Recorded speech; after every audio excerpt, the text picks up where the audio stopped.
Hola, ¿me recuerdas? Soy Estelita Charlie y te doy la bienvenida nuevamente a este video correspondiente a la unidad 4.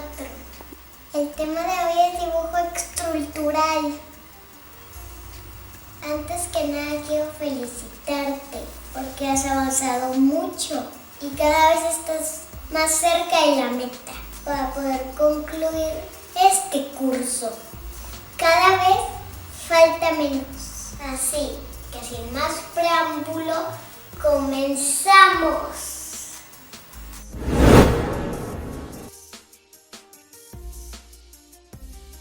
El dibujo estructural es un tipo de dibujo de ingeniería. Es un plano o conjunto de planos sobre cómo se construirá un edificio u otra estructura. Los dibujos estructurales generalmente son preparados por ingenieros estructurales profesionales, registrados e informados por planos arquitectónicos.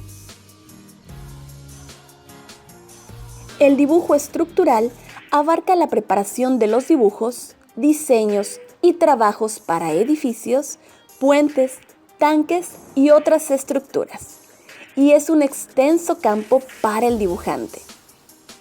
El dibujante de estructuras debe estar familiarizado con los principios del diseño estructural. Se centran principalmente en los miembros que llevan carga de una estructura. En los planos esbozan el tamaño y los tipos de materiales que se utilizarán, así como las demandas generales de conexiones. No abordan generalmente detalles arquitectónicos como acabados superficiales o sistemas mecánicos. Los dibujos estructurales comunican el diseño de la estructura del edificio o construcción.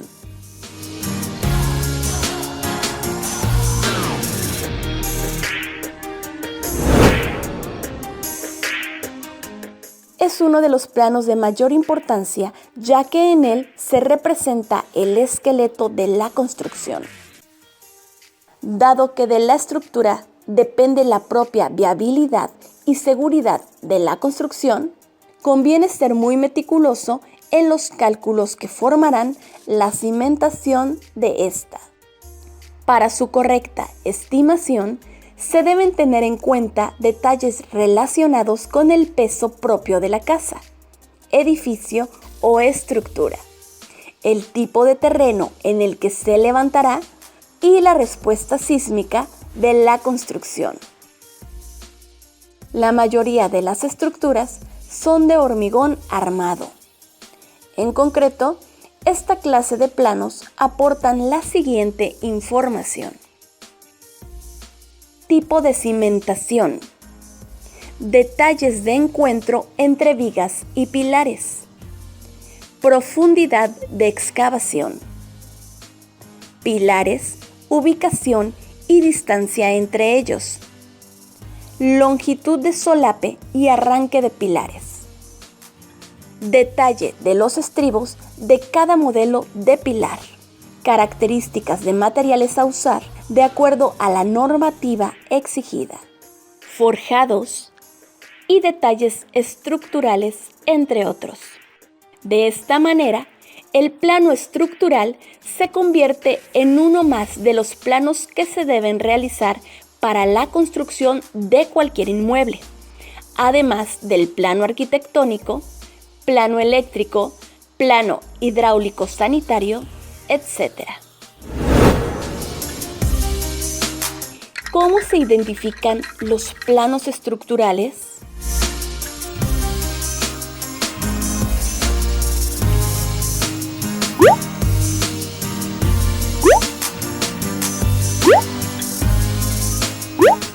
Te diré a continuación, Estelita.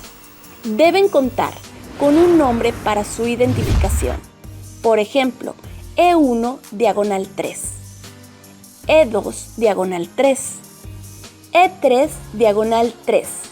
Es decir, la obra cuenta con 3 planos estructurales y se leería de la siguiente manera. Plano estructural 1 de 3. plano estructural 2 de 3 y plano estructural 3 de 3. Además, los planos estructurales se dividen a su vez en planos de conjunto o plantas y planos de detalle y especificaciones. Te explico a continuación cada uno de ellos. En esta clase de plano encontramos los diferentes elementos que integran la estructura en las diferentes etapas constructivas, en las que podemos observar los diferentes niveles del edificio, desde la cimentación hasta la cubierta.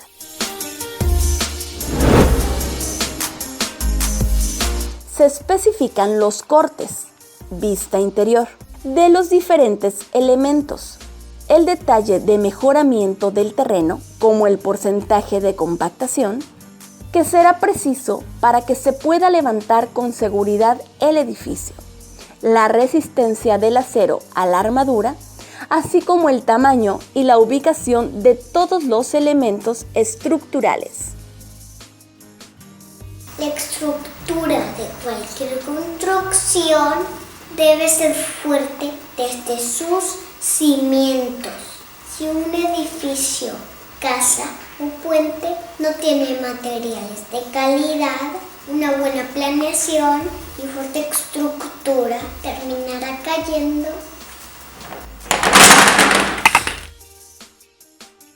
Irremediablemente. Así que la estructura de cualquier construcción es muy importante para que ésta se mantenga en... ¿Cómo se dice? En pie.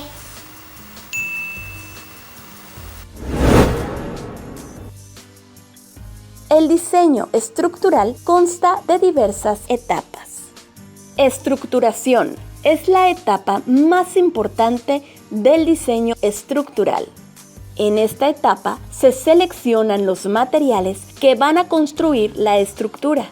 Se define el sistema estructural principal y las dimensiones preliminares de los elementos estructurales.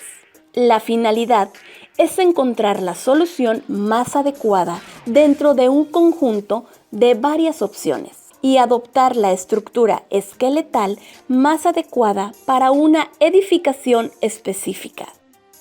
Análisis estructural, proceso que muestra las reacciones del sistema estructural frente a las solicitaciones de las acciones exteriores que pueden afectar dicho sistema. Para obtener las respuestas y soluciones a ello, es importante considerar los siguientes aspectos. Modelar la estructura. La selección de modelos analíticos de la estructura puede estar integrada de las siguientes partes: modelo geométrico, modelo de las condiciones de continuidad de las fronteras, modelo de comportamiento de los materiales, modelo de las acciones impuestas. También es importante analizar la determinación de las acciones de diseño. Las cargas y acciones que introducen esfuerzos a la estructura están ya definidos por los reglamentos de las construcciones y es obligación del proyectista sujetarse a ellos. Estas acciones van a incidir sobre el sistema estructural durante toda su vida útil y entre estas acciones encontramos acciones permanentes y variables. Las acciones permanentes serían, por ejemplo, cargas muertas. Las acciones variables serían cargas vivas, ya que no siempre encontraremos la misma cantidad de personas en una edificación, ni con el mismo peso, ni posicionadas en un mismo lugar. También encontramos las acciones accidentales, tales como explosiones, sismos, vientos y todo aquello que pueda ejercer una fuerza o interacción con nuestra estructura. Las acciones variables y acciones accidentales deben considerarse siempre para seleccionar la estructuración más adecuada para absorber o neutralizar dichas acciones. También es muy importante analizar la determinación de los elementos mecánicos del diseño. Para ello hay que obtener los diagramas de fuerzas cortantes, de momentos flexionantes y fuerza axial a los que va a estar sometida la estructura. La última etapa del diseño estructural es el dimensionamiento, en la cual se debe determinar las dimensiones, formas y características de la estructura.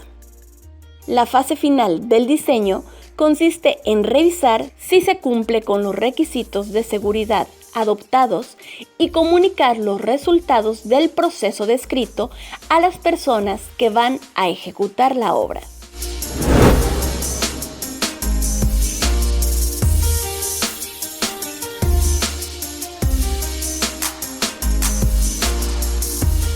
Losa. Puede ser la cubierta de la casa o un entrepiso. Su función es transmitir las cargas que soporta, ya sean muebles o personas, hacia las vigas. A la vez, mantiene unidas vigas, columnas y muros.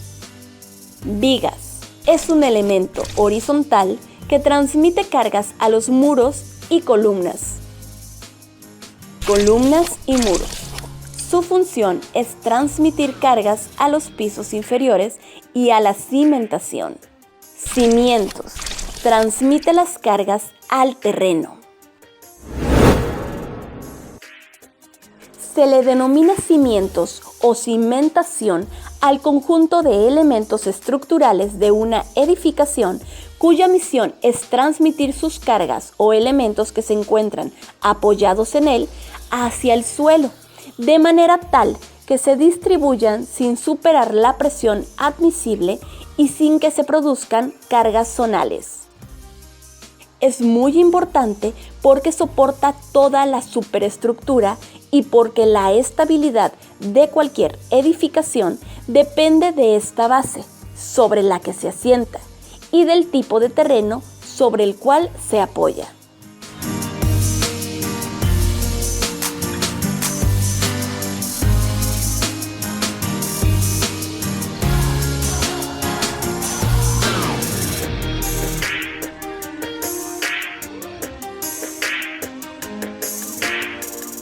Existen dos tipos de cimientos.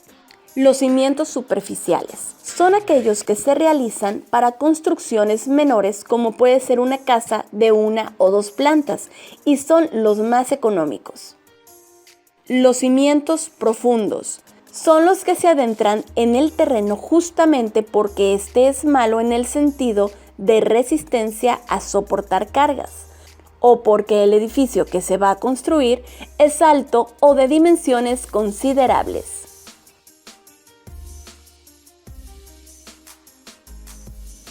Dentro de la cimentación superficial, conocida también como cimentación directa, encontramos las siguientes clasificaciones. Cimentación por zapata aislada. La zapata aislada se usa cuando se quiere cimentar una sola columna o pilar. La zapata aislada está constituida por dados de hormigón de forma cuadrada o rectangular. Cimentación o zapata corrida. La zapata corrida o continua es usada cuando se quiere cimentar muros o una hilera de pilares que estén próximos. Las zapatas corridas son comúnmente utilizadas en fundaciones de muros de carga portante. Una zapata continua normalmente tiene 2 veces el ancho de un muro de carga portante, incluso a veces es mayor. El ancho y el tipo de refuerzo dependen de la capacidad portante del suelo de cimentación.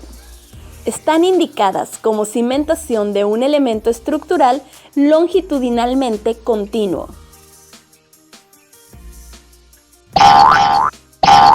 ¿Cuándo se debe usar zapata corrida y cuándo usar zapata aislada? La zapata corrida o continua es usada cuando se requiere cimentar muros o una hilera de pilares que estén próximos. Generalmente es cuando la casa es de una sola planta.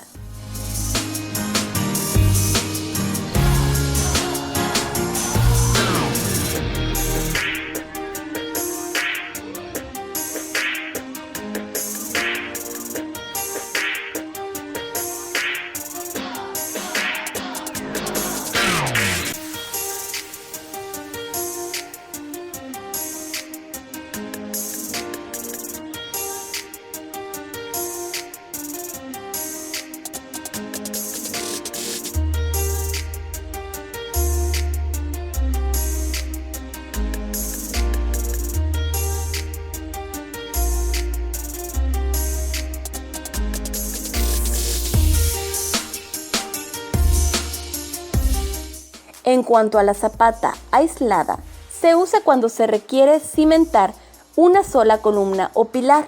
La zapata suele armarse con una carga de varillas de alrededor de 25 a 40 kilogramos metro cúbico. En la armadura se utilizan varillas de un diámetro mínimo del orden de 12 milímetros para evitar corrosiones. Su recubrimiento mínimo es de 8 centímetros.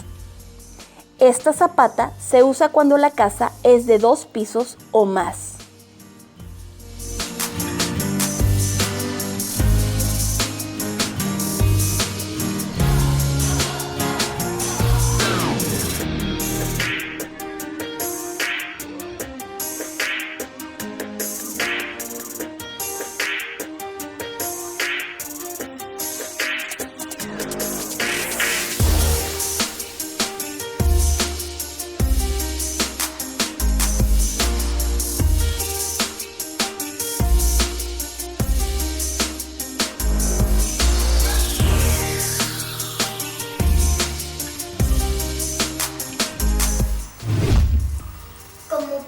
Darte cuenta, una base fuerte y firme es básica para construir, ya sea una casa, un edificio, cualquier tipo de construcción, ya que de eso depende que dure muchos años, incluso cientos o miles de años.